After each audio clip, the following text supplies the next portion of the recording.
Bueno, bienvenidas a esta presentación correspondiente a la semana número 8. En ella hablaremos del teorema del límite central.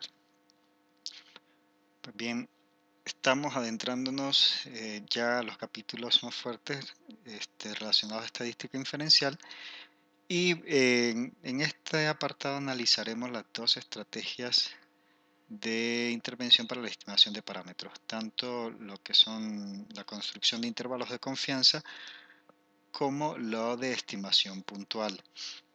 Nada más aclarar nuevamente de qué estamos hablando, ¿no? Recordemos que habitualmente en investigación epidemiológica hacemos uso de caracterización de las variables y fenómenos de interés en muestras poblacionales, ¿no? Una vez identificado el comportamiento o la asociación entre estas variables, pues lo que nos interesa preguntar es cuál es la probabilidad de que estos mismos resultados encontrados en la muestra se presenten en la población de la cual fue extraída. Y para ello es que hacemos uso, digamos, eh, de las herramientas de probabilidad. Entonces, en la muestra lo que nosotros calculamos son estimadores del valor que tendrán estos parámetros en la población general. Por tanto, cuando calculamos la media en la muestra, es para estimar el comportamiento del valor de este parámetro, es decir, de la media poblacional. Asimismo, para la varianza, para la desviación estándar, etc. Para realizar las estimaciones de parámetros poblacionales hacemos uso de muestras probabilísticas y de un tamaño suficiente. Eso lo veremos más adelante. Aquí nos hablamos con tamaño suficiente. Que sean probabilísticas quiere decir de que seleccionamos los casos a través de un procedimiento que hace uso del azar. Y en ella describimos los estimadores a partir de los cuales realizamos la estimación de los parámetros a través de dos procedimientos, ¿no? El intervalo de confianza y la estimación puntual a través del contraste de hipótesis. Pero antes de entrar de lleno, digamos, a estos dos procedimientos, veamos algunas características que son de utilidad para ello y relacionados, digamos, al muestreo probabilístico. Supongamos que tenemos a la mano la distribución de colesterol en sangre de la población mexicana en una base de datos y en esta base de datos de la población mexicana, el colesterol en sangre muestra un comportamiento de una media de 200 miligramos por decilitro, con una desviación estándar de 35 miligramos por decilitro, y mostrando una asimetría positiva, es decir, presentará una característica como la que presenta esta última onda o de distribución de frecuencia dispuesta en la parte superior derecha. Será la última que tenemos a la derecha y veremos que la cola se extiende hacia los valores positivos. A esto nos referimos con una curva con asimetría positiva. Entonces, imaginemos que un investigador se da la tarea de extraer de esta base de datos, de estos 120 millones de habitantes mexicanos, una muestra de tamaño n igual a 30, o sea, 30 observaciones de esta base de datos. Lo hace de forma probabilística y calcula la media de colesterol de estas muestras de tamaño 30.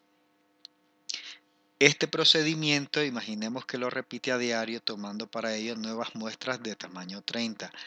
Al final de 1000 días tendrá el registro de 1000 medias calculadas de colesterol de 1000 muestras de iguales a 30 mexicanos, o sea, n igual a 30.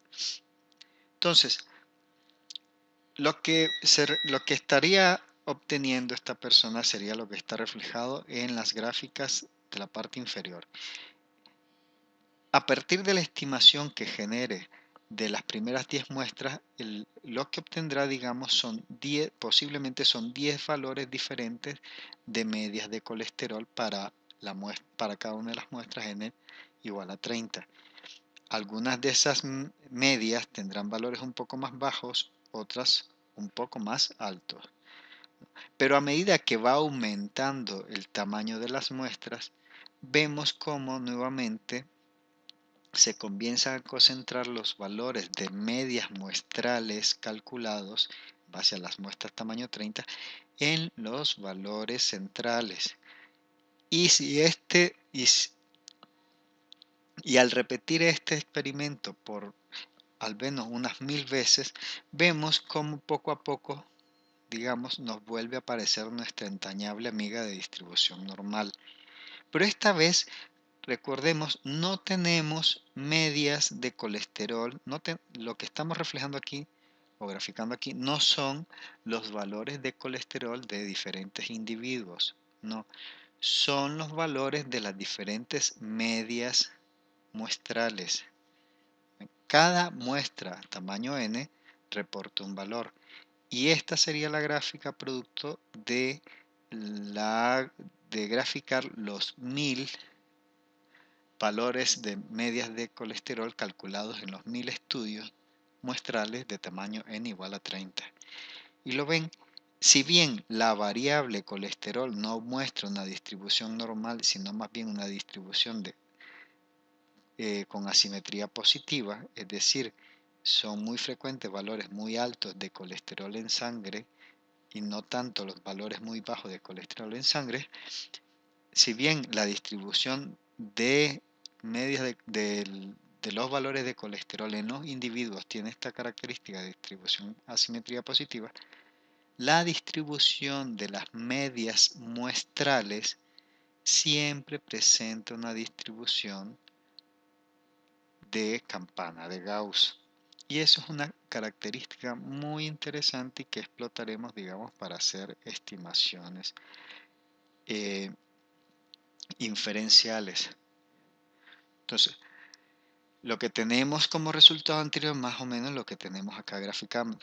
Cada uno de las muestras tamaño N30 reporta un valor medio para el valor de colesterol en sangre y eso estará representado por los puntos, ¿verdad?, centrales a estas barras que tenemos acá generadas. Entonces veremos que hay estudios que reportan medias por debajo del valor de la media poblacional, que era de 200 miligramos, pero hay muestras que presentan medias muestrales por encima de los valores del parámetro, o sea, de la media de colesterol de la población mexicana. Lo que tenemos aquí son graficados los resultados de las medias muestrales. Algunas muestras tendrán valores inferiores al parámetro, muy pocas coincidirán exactamente con el parámetro y la mayoría y otro tanto estarán por encima de los valores reales del parámetro poblacional.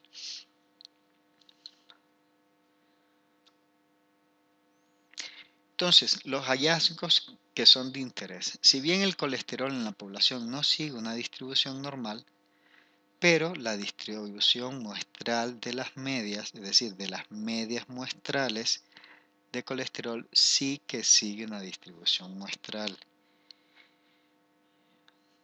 Y ahora, la media de estas muestras es prácticamente la misma que de de la media poblacional. La media muestral en esta, digamos, simulación en una máquina nos dio de 199,99 miligramos por decilitro de un total de 1000 muestras tamaño N30 de esta base de datos de población mexicana, que es muy similar al valor de 200 miligramos por decilitro que presenta la media poblacional, es decir, el parámetro. Lo que vemos además es que en esta distribución de medias muestrales se ha reducido mucho la desviación estándar. En la población de la cual obtuvimos las muestras de colesterol, la desviación estándar era de 35 miligramos por decilitro. En la distribución de las medias muestrales,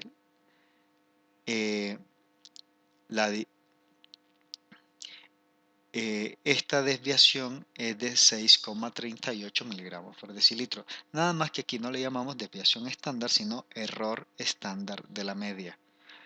Recuerden, el error estándar de la media es el error estándar de la media es a la media muestral, lo mismo que la desviación estándar es a la media poblacional. Al hablar de individuos de una muestra Recuerden que por el método de tipificación, siempre que hablamos de valores z, estaremos hablando, digamos, como el número de desviaciones estándar que un sujeto se separa de la media. Pero ahora, al hablar de muestras, un valor z se interpreta como el número de errores estándar que una media muestral se separa de la media poblacional. Entonces, veamos entonces la diferencia. Cuando hablamos de medias y desviaciones estándar, nos referimos a la distribución de los valores en diferentes individuos, pero cuando hablamos de error estándar de la media y de media muestral, estamos hablando de la distribución de la distribución de las medias calculadas en múltiples estudios que teóricamente podemos desarrollar. Ojalá haya quedado claro esta diferenciación. Pero tener claro entonces de que la distribución de las medias muestrales sigue una distribución normal, nos posibilita que se pueda realizar inferencias estadísticas a partir del muestreo usando las propiedades de la distribución normal. Si nosotros sabemos y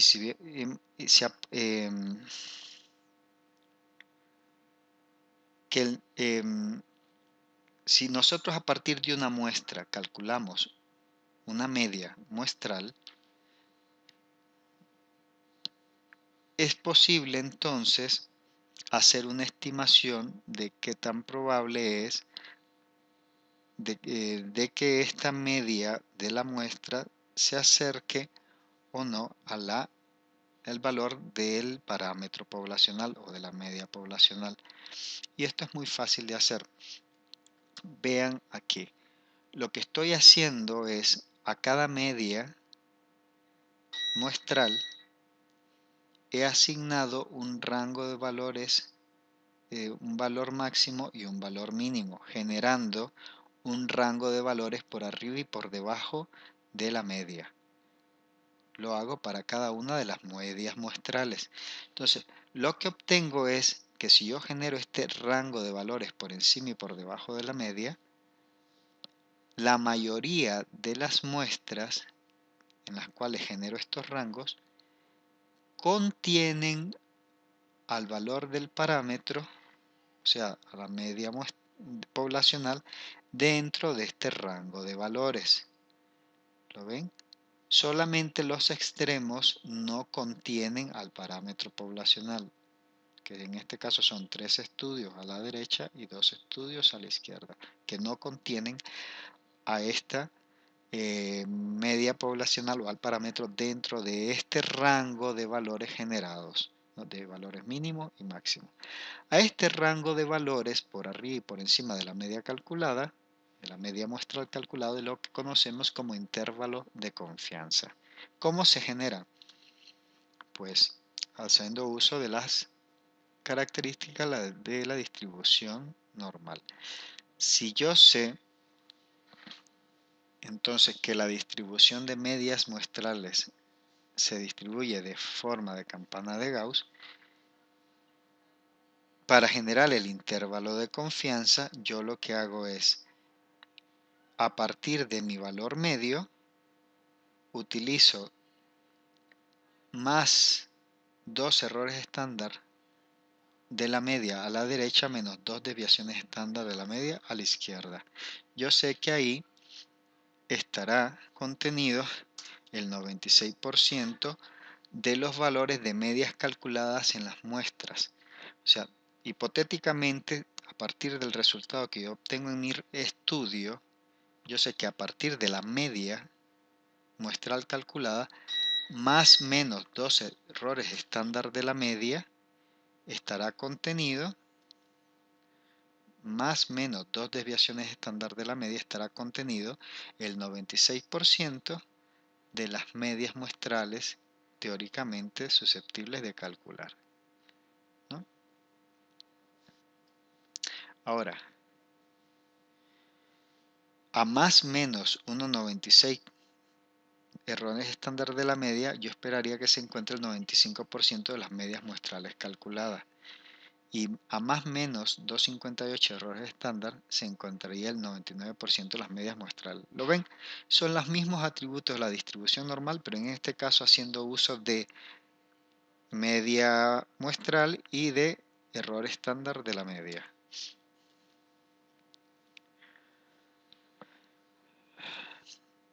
Entonces, cuando yo genero entonces un intervalo de confianza, lo que estoy haciendo es, a partir de mi dato de media muestral, le sumo y le resto dos errores estándar de la media y yo confío con un 95% de probabilidad de que este intervalo contenga al parámetro. Entonces, una forma de generar una serie de rangos de valores en los cuales yo espero con un nivel de confianza que se contenga el parámetro que estoy calculando. Y espero que mi estudio sea uno de los 95 posibles estudios que sí contenga el parámetro poblacional dentro de este rango de valores, es decir, dentro de mi intervalo de confianza, y no que sea uno de los del 5% de valores que no contendrán al parámetro dentro de su intervalo de confianza. Por eso hablamos de confianza, nivel de confianza, ¿no? Yo teóricamente espero de que de cada 100 estudios que genere alrededor de esta variable, en 95 de ellos mi intervalo de confianza contenga el parámetro y en solo 5 no lo contenga. Yo confío de que mi estudio es uno de los 95 resultados posibles que contengan al parámetro dentro del intervalo de confianza generado. Entonces, ¿qué es lo que utilizaré para generar intervalo de confianza? Mi resultado de media muestral, a la cual le sumaré más menos 1,96 errores estándar de la media, no desviación estándar, errores estándar de la media. Pues bien,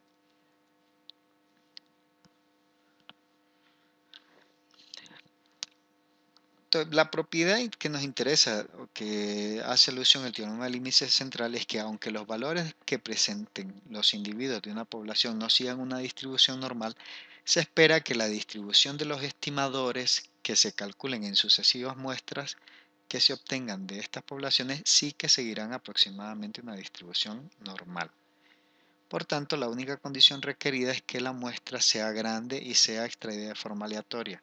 ¿A qué nos referimos que la muestra sea grande? Que se dice que hay una muy buena aproximación a lo normal cuando el tamaño de la muestra es mayor que 60. Entonces, por favor, siempre que puedan eh, y que requieran hacer estimaciones de probabilidad, trabajen con muestras superiores a 60 observaciones al menos. Se dice que de 30 a 60 observaciones la aproximación es aceptable, pero que es muy mala o escasa si las observaciones son menores o iguales a 30. Por tanto, utilicemos muestras tamaño 60 en principio. Es una buena, digamos, un buen consejo que le doy en el campo de estimaciones de probabilidad a partir de muestras. Los criterios anteriores, si bien son referenciales, no son suficientes para garantizar que la muestra siga una distribución normal. Recordemos que requerimos que tengan una buena aproximación a la normal para hacer uso de las propiedades de la distribución normal para la estimación de parámetros poblacionales a partir de los estimadores muestrales, es decir, para la generación de los intervalos de confianza a partir de las medias muestrales obtenidas. Recuerden nuevamente, los intervalos se obtienen sumando y restando la media. Si estamos hablando del intervalo de confianza al 95%, 1,96 de errores estándar de la media. Entonces, ¿cómo hacemos para comprobar que una distribución de variables tenga una distribución normal? Pues en el mercado hay muchos estadísticos que se incluyen dentro de los programas que nos generan test de normalidad, como el test de Shapiro-Wilk, test de Agostino-Lieberhoff, test de Shapiro, test de Kolmogorov-Smirnov, entre otros. Algunos de estos los veremos en las siguientes sesiones para evaluar eh, el acercamiento a la normal de los valores representados en una base de datos. Pero de todas maneras, una regla fácil de aplicar y que permite aceptar que una variable sigue una distribución normal es la que se verifica cuando se cumplen tres requisitos, que son los que están dispuestos en la parte inferior. En este caso los mencionaremos y veremos más adelante cómo es posible, digamos, utilizarlos para validar si una variable sigue o no una distribución normal. Primero, prácticamente el 100% de los valores, o sea, de los valores de la variable de interés en este x debe estar entre la media y más o menos 3 desviaciones estándar. Si el valor máximo y mínimo, si los valores máximos y mínimos están por fuera de este rango, pues muy difícilmente la distribución seguirá un comportamiento normal. 2. Que el valor absoluto de la simetría sea menor a 2 desviaciones estándar de la simetría. Y 3. Que el valor absoluto de la kurtosis sea menor a 2 desviaciones estándar o errores estándar de la kurtosis. Esto lo veremos más adelante. Cómo valorar si una distribución de valores sigue la normal. No pararemos en este momento a analizar estos detalles. Por ejemplo, si generáramos un análisis estadístico de la variable índice de masa corporal del estudio nutricional y valoramos si sigue o no una distribución normal, en base a criterios previos tendríamos esto. Estos estadísticos han sido generados a través de la base de datos, a través de un programa llamado SPSS. Al analizarle estadísticos descriptivos, nos genera, digamos, toda esta serie de resultados relacionados a la variable índice de masa corporal. Dentro de ellos nos interesa el error típico de asimetría y el error típico de la kurtosis. Entonces tenemos, el primer criterio es que de la media más o menos 3 desviaciones estándar tendría que estar incluido el valor máximo y mínimo. La media en este caso es de 18,45 más menos 3 desviaciones estándar estaría generando un rango entre 8,42 y 28,47. Veamos que el valor mínimo es 2,8 y el valor máximo es de 37,9 en la tabla de valores de la variable IMC. Con lo cual tenemos que tanto el valor mínimo como el valor máximo están por fuera del rango de la media más o menos 3 desviaciones estándar, por lo cual es muy poco probable que esta distribución decimos sea una distribución normal. Además no se cumple que el valor absoluto de la simetría, que en este caso asimetría es 8,49, sea dos veces menor, sea menor que dos veces el error estándar de la simetría, que sería multiplicar 2 por 0,130, que es el error típico o estándar de la simetría. Y tampoco se cumple que el valor absoluto de la kurtosis sea menor a 2 desviaciones estándar de la kurtosis. Conclusión, no se recomienda utilizar la estimación de probabilidad, valor del parámetro a través de la normal, sino que se tendrá que usar un método no paramétrico, es decir, que no parta de la presunción de que podemos utilizar una distribución conocida para estimar el parámetro.